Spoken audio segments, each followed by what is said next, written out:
नमस्कार दोस्तों, मेरा नाम है वंशिका जावल। दोस्तों, संभल जामा मस्जिद हरिहर मामले पर एडवोकेट विष्णु शंकर जैन कहते हैं, मस्जिद कमेटी के सिविल रिवीजन के आधार पर पिछले आदेश को इलाहाबाद हाई कोर्ट में चुनौती दी थी।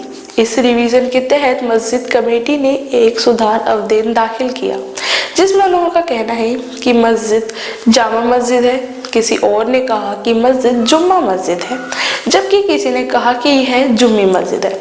वरिष्ठ अधिवक्ता हरिशंकर जैन ने बताया कि जब तक सिविल रिवीजन पर अंतिम फैसला नहीं हो जाता, इलाहाबाद हाई कोर्ट इसे मस्जिद नहीं बल्कि एक विवादित ढांचा मानता है।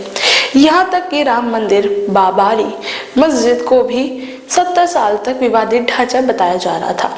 जब तक मामला चल रहा था, इसे तब तक विवादित ढांचा ही कहा जाना चाहिए जब तक कि कोर्ट का अंतिम फैसला ना आ जाए। दोस्तों, आप लोग भी सुनिए और क्या कुछ कहा विष्णु शंकर जैन ने, और कमेंट करके बताएं हमें अपने विचार। बैकग्राउंड बता देना इसका इम्पोर्टेंट है।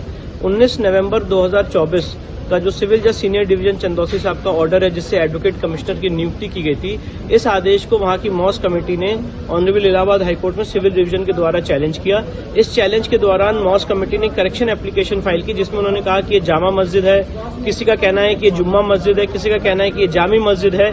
तो ये बात आज ऑनरेबल इलाहाबाद हाईकोर्ट के सामने आई थी। उस दौरान हमारे जो सीनियर हरिशंकर जैन साहब, उन्होंने पॉइंट आउट किया कि जब तक ये सिविल डिवीजन फाइनली डिसाइड नहीं हो जाता है, तब तक ऑनरेबल इलाहाबाद हाईकोर्ट इसे मॉस के रूप में ना प्रयोग करे, उसको डिस्प्यूटेड स्ट्रक्चर के रूप में कहा जाए। और मैं आपको बताना चाहता हूं कि राम मंदिर बाबरी मस्जिद के केस में भी जब वो 70 साल केस चला, तो उसको डिस्प्यूटेड स्ट्रक्चर के रूप में ही टर्म किया जाता था। एक प्रैक्टिस है और एक जुडिशियल नॉर्म है कि जब कोई सिविल डिस्प्यूट कोर्ट में पेंडिंग है और एक पक्ष ये कह रहा है कि ये मस्जिद और दूसरा पक्ष ये कह रहा है कि यहाँ पे सारे कैरेक्टरिस्टिक्स हैं हिंदू मंदिर के, तो जब तक वो केस फाइनली डिसाइड ना हो जाए, उसे डिस्प्यूटेड स्ट्रक्चर के रूप में ही प्रयोग किया जाता है। और इसका यह मतलब नहीं कि कोर्ट ने इसको मस्जिद मान लिया या कोर्ट ने इसको मंदिर मान लिया। जब तक कोर्ट इसको फाइनली डिसाइड नहीं कर देता है, तब तक इस एरिया को विवादित स्ट्रक्चर, डिस्प्यूटेड स्ट्रक्चर के रूप में ही कहा जाता है।